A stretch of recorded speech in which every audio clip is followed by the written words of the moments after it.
Welcome to NuttieBuddie Sports. Previewing the Tennessee Titans. Zach, so you can go to bed. So let's go to the Tennessee Titans. Last year, they finished the division by, obviously winning the division. They were 12-5. And then I think they lost second round of the playoffs, right? Okay. So Zach, with your team for the Tennessee Titans, what is the biggest question you have for your team? Can Derrick Henry carry the entire team on his back? I mean, that's what it comes down to, plain and simple, because the defense is going to be Ryan Tannehill is up and down all over the place. You lost your only good receiver. You took a guy who just came off ACL surgery in a rookie who has not been good so far in training camp and preseason. So the offense is going to be horrible if Derrick Henry doesn't play well, and the defense is just going to be So I don't have a good feeling about this season. Just being honest, I don't think they're going to be horrible. They're not going to be quite Houston or even Jacksonville level. Sorry, Luke. But I don't think they're going to be anywhere close to winning this division. Luke, if you're right, the winner of this division, if you're right about the Colts, like the winner of this division could be like 7-10. I told you Jacksonville can win the division at 8-9. I'm telling you, they can. It would be this division. None of these teams are good. None of them. I like the Colts a little better than you do. But do you have a big question for the Titans, Luke? When will Ryan Tannehill stop being even like competent in the NFL? Because obviously he's not getting better. No. So he's just hanging on at this point, right? So at what point does he reach where he is no longer viable as an option as a starter? And if that's this year, they will struggle to win 7 or 8 games if that's this year. So it'll be interesting. We'll see. Yeah, I agree. I should have worn my Tannehill jersey. I forgot I had that in my closet. It's not it's a jersey shirt when he was a Dolphin. I have so the thing with Ryan Tannehill, like his thing has to be perfect around him. His team has to be perfect for him to be like a good quarterback. Otherwise, he's completely average. And with the trade that they made, which we'll talk about, I'm sure, my big question is, do they really believe in Ryan Tannehill? Do they really? To me, I don't think so. Does anyone? Well, I felt like for like a year or two, they kind of did, but I don't really I think they're over that now. I think really they don't believe in him, and that's why they traded away who they did. And I think you're right, Zach. It might be a rough season for you guys if Derrick Henry is not like peak level Derrick Henry. So yeah, rough is a rough word. I don't know about rough. It's not going to be good, but it's not going to be rough. It's going to be somewhere in that mediocre range for me. Yeah, I mean like rough in like you won 12 games last year, and it's going to be a rough season in comparison to that. I don't mean that. Yeah, that's true. There's no way they're getting to 12. There's a franchise season for my team, but not so a rough year for you. Right. Exactly. Okay, let's talk about favorite move here. Zach, what's your favorite move that the Titans made this offseason? Oh, that's a tough one. Don't know if I really have one off the top of my head. I think drafting who's that? Was that Malik Willis? Is that I'm thinking that right? Okay, yep. So I think drafting him to replace Tannehill, whether that's this season or whether that's next season, I think that was a great move. I'd like to see him in game action because I haven't seen him even preseason. I haven't watched any games or anything yet, but I'm interested to see how good he actually is in the NFL. I think if they can get him developed and even get him some playing time possibly this year, if Tannehill starts really stinking it up, I'm interested to see how he could do. But I like that move. That's really the only good thing I saw from them this year. Yeah, I'm actually with you. When I was looking over their offseason, I'm like, man, the Titans really didn't do much. And but I like that you picked Malik Willis, who had a first round grade on some of the scouts, like the guys who do this professionally. Like he was supposed to go in the first round. You got him in the third round, Like, I mean, like, why not? So that's like the best move. I felt like there's a lot of other teams that should have just took that lottery. It was basically a lottery pick. Like, he was a good college quarterback. He's got this cool athleticism about him. He can run. He's got a good arm, a strong arm. Why not take a chance on him? I like that the Titans did that, because if Tannehill you don't believe in him, then get somebody that you can at least potentially move on with. So, Luke, what about you? I mean, they got Robert Woods to replace AJ Brown, right? That's what they did. Sort of, yeah. So, I mean, I guess if you're going to get rid of the guy on your team that I would say you should never get rid of, I like Robert Woods. So if you were adding him and not getting rid of your best receiver, I would say that's a good move. So I'm going to pretend like they did that without the intentions of getting rid of the best receiver. And I'm going to say, oh, that's a good move. I like Robert Woods. Yeah, he's coming off that injury. I think he had an ACL or a knee or something like that, right? Yeah, I think it was ACL, right? Yeah. So yeah, I'm with you, Luke. I can't wait to talk about the Packers, because I'm like in the same boat with the Packers. Like, I don't you made a good move to get a solid wide receiver, but you get rid of like the other wide receiver that makes your team better. Like, and now you're like actually going backwards. So yeah. Robert Woods is a good.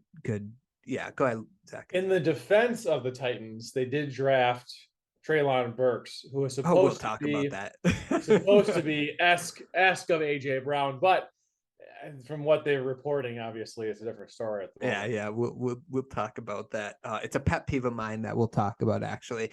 So let's actually go into that. Let's talk about our least favorite moves. The move by the Titans. What about Zach? What's your least favorite move that the Titans made this offseason? Yeah, I mean, it's pretty obvious getting rid of AJ Brown.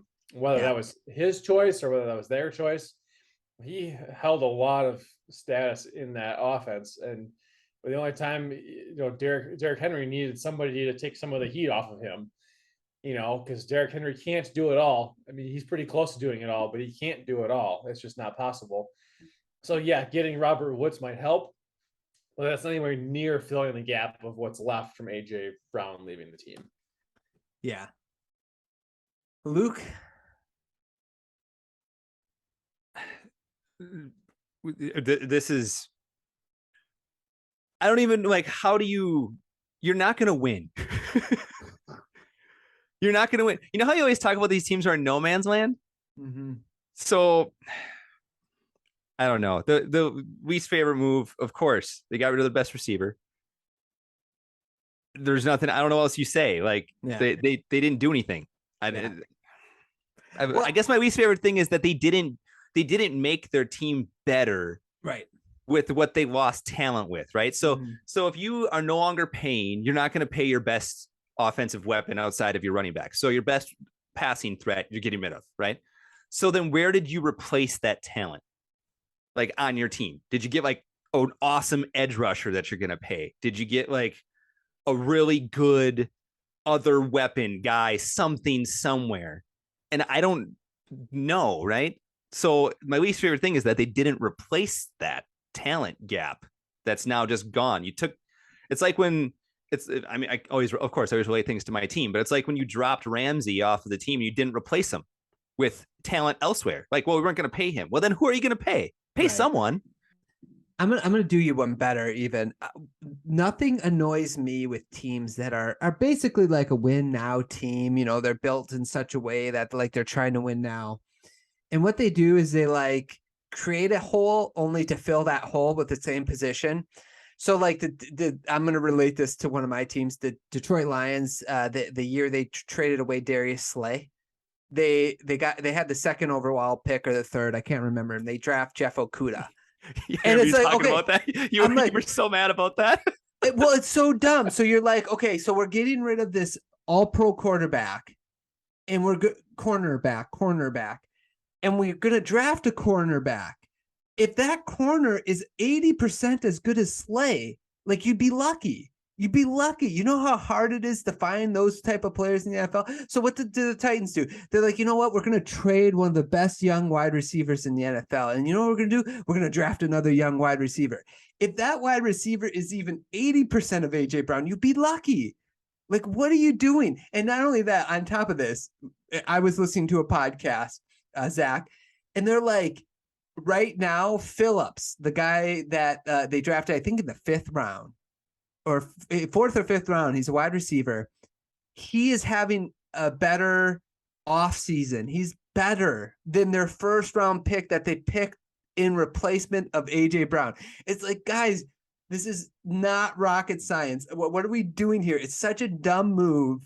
If you have an abundance of talent in a position, I get it. Like, okay, we now can, like, but why do you take a talented guy and you replace him with someone you hope at one time might be possibly not 50% bust rate, probably not going to be that guy. 80%. I'm just like, that's so dumb. It's a pet peeve of mine, and I can't believe the Titans did it with AJ Brown, and it upset me.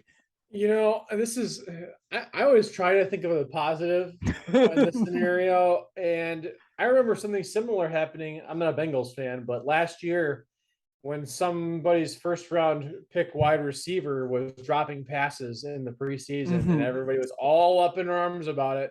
And then what does he do? He goes and has like one of the best rookie seasons a wide receiver can possibly have. So I'm not saying that's going to happen with the Titans because I highly doubt it. But there is still a chance that what they saw is there. It just hasn't developed yet. We only have one preseason game in yet. There's still plenty more time before the regular season starts. So I'm not going to get too tightened up about it, but I totally get where you're coming from. Like, you lose so much talent and you hope to get talent out of a rookie. It's a pretty big risk. Right. And I will say this, though, is I've never heard of a rookie wide receiver drafted in the 1st round finishing a preseason game, playing in the 4th quarter. And Burks did that this last preseason game, and it's because they're trying to get him reps to get him started. So yes, I that's the optimistic, like, let's look at Jamar Chase, but it's like I think they always knew he was good. I just think the Titans are like, oh man, this guy. And the other thing is, like, they didn't like trade away Chad Johnson in his prime and then like, let's pick up Jamar Chase and hopefully he's Chad Johnson, you know, like, it's a little different. But I get what you're saying. I hope he's good for your sake, Zach, but it's just a pet peeve of mine when teams do that. I just don't get it. I just don't. It just doesn't make sense. It's just, what's the receiver depth chart like for the Titans then? Like, is it Robert Woods? Is he the one? And then is it Julio still? No, he went to the Bucs. He's in Tampa. Who's their other receiver? Who else do they have? Nick Westbrook-Akina. Oh my goodness. He's their number 2/3. So yeah, I know. That's exactly my point. It's just who? And see, and this is like the Packers. Yeah, well, in this case, though, this all comes back to that huge contract they gave Tannehill, right? Like, you're seeing the repercussions of not winning. They gave him that huge contract. They had their chance. And I mean, who knows, I guess, how the season will pan out, but it sure feels like you overpay a guy who, is he the 15th best quarterback in the league? 18th? 20th? Like, where is he? He's not in the upper tier by any means. You would never list him as a guy like, oh, look out for him. So you paid him like he's a star, and then you don't have enough money to get the other guys you need, and at some point it catches up with you. And it feels like you're now paying for what you made, for that decision you made before, and you kind of just got what you got. Hope Derrick Henry runs over the entire defense that he faces. Let me ask you guys this question, since we're going to go to additional questions, right, Ryan? Are we yeah. Go ahead. Or do we do season failure, success yet? I don't know if you want to jump ahead. No. If it's part of the conversation, just go ahead and ask it. Yeah. So one of the other additions they made was Austin Hooper at the tight end position, because obviously last year they didn't have anybody at tight end. Does that at any way, shape, or form make up for the AJ Brown loss? No. I like Hooper, but not that. It's not enough, level, right? It's not enough to make up for that loss. Like, he's great, and this new rookie might be great, but it's nowhere near where it needs to be for this offense to function, I don't think. And that's why I say I don't think they believe in Tannehill, because if you believe in Tannehill, you're making additions to your offense that you already have that you're trying to build around, right? And I just think maybe they're like, hey, let's see if we can just kind of get younger at the wide receiver position. Even though AJ Brown, he's like, what, 25? He's not even that old. There's really no way you can look at this and say and make sense of it. You can't look at it and be like, oh, here's what they were thinking with regards to what they're going to do on offense this year. Like it doesn't fit. I guess they were hoping that their draft picks were going to pan out. Like they were putting a lot of faith in that, working. Yeah, I don't like when teams do that, but you make a hole to fill it, and it's just like, anyway. Good news is that Ryan, and by the way, if you're listening, you're probably going to hear the same rant when we talk about Devontae Adams. I'm just throwing that out there. The positive news for the Titans is that there is a potential out. They can cut Tannehill after this year, but there is still $18 million in cap dead money that would be hit, but you wouldn't have to pay. You would save about 10 million in cap room if you cut him after this year. So who's their other quarterback? Who's their backup? That Malik Willis, I think.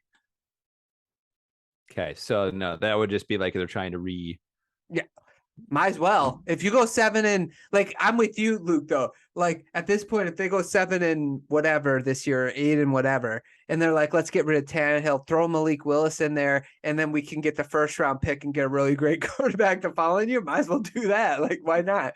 You never know. Yeah. He could hang on for 1 more year or 2 more years even and be competent, and that division is so bad that you can win 9-10 games, and that'll be good enough to get you into the playoffs. And once you're in the playoffs, you have Derrick Henry. Who knows? Like, it's possible. I don't think so. But doesn't it feel like it's over? It feels like it's over. Like the run was there and it passed. Like your chance, your window was there. The window closed. Move on. It reminds me of the Dolphins when it's just like, oh, we're gonna hang around 9 to 10 wins every year. It's like, what does that get you? You get to the playoffs and then you lose. I don't know. Like it's tough. It's tough. Can you beat Josh Allen and the Bills? Like Josh Allen and the Bills. Can you beat the Broncos? Can you beat there you go, right? Right. That's what the other exactly. Teams, exactly. You're not beating the Bills. That's what I'm saying. Like you can't. You just look at it and it's like, how on earth could they possibly come out of the AFC? So you have to keep trying to get better, and it just feels like they did nothing. Yeah, correct. Sorry, Zach. Correct. What they need is the Chiefs to beat the Bills in 13 seconds. Sorry, Avery. And then the Chiefs to have like a meltdown in the second half like they did against the Bengals. And that's how you get past the AFC. Have Mahomes forget how to throw a football again for an inexplicable 30 minutes of just him not looking like a competent player at all. Right. You remember there was a series called Unsolved Mysteries? That should be an episode. Like, what happened? Like, can we understand what happened here? He had a near perfect first half, and then like he had the worst game of any like quarterback of all. It's just like whatever. Okay. Conspiracy. It's Mahomes' brother, the Nutso Wacko one, got involved with some shady business, and in order to get him out of it, Patrick Mahomes threw the game so that they wouldn't harm his brother as recompense for their. That makes more sense than him just being that bad all of a sudden, right? Like the fact that you're like, yeah, I guess I could see it. Like, yeah. although his brother's annoying, so maybe he could just let that happen, and like anyway. Okay, let's move on. Maybe we can just try to wrap this up fairly quickly. What will make the season a success or failure for the Titans? Zach, what do you think? What would make your season a success? If Derrick Henry is the leading NFL rusher, that would be a success to me, because I think he's still great. And if he can lead the league in rushing yards, I think I'd still be happy with that. I mean, he deserves to be in the legacy of leading rushers. Yeah, I like that.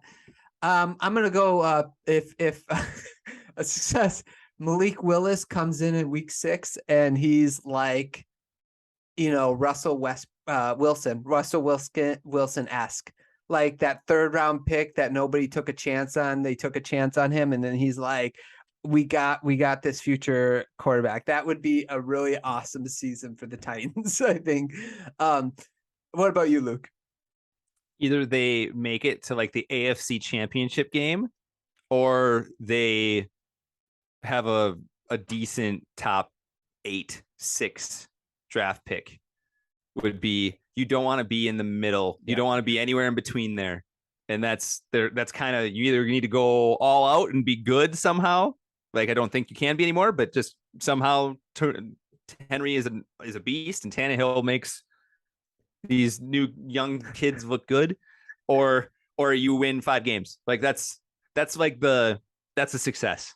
Okay, perfect. Yeah. One or the other. Okay, any other additional questions? Okay, let me ask this question to you guys because I'm really on this Malik Willis train. I'm actually rooting for Malik Willis at this point.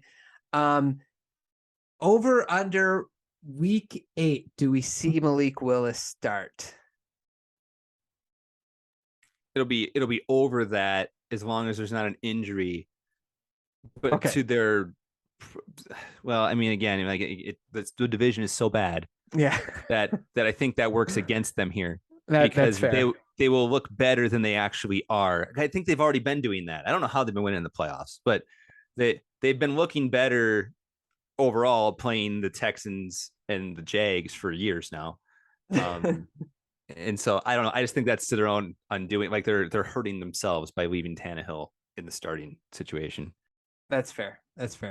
How about you, Zach? Do you think we'll? Yeah, I think I'm exactly thinking what Luke's thinking, but I am going to go under. I think I have a gut feeling that Tannehill is going to suck to start this year, and they'll put him in week 5 or 6 because they're going to be 1-4 or 2-3 or whatever it is, and they're going to start getting desperate, and they're going to be like, well, it's now or never. We're either going to try it with you, or at least we can start developing you for the future. Okay, yeah, we'll see what happens. I probably set that too low. I should have went like week 10. I was like, as I was saying, I was like, oh, I should have went in week 10, but I think week 8 is about where it might happen. Because I agree with you. I think again, just rough in comparison to what they were last year. So let's do that. Thanks so much for watching this clip of NuttieBuddie Sports. Hopefully you enjoyed. If you'd like to listen to the rest of the podcast, click on one of the links down below. And if you want to give us your thoughts on any team in any division, let us know in the comments down below. Subscribe to the channel, like the video. Thanks so much for listening. Hope you guys enjoyed, and we will talk to you guys soon.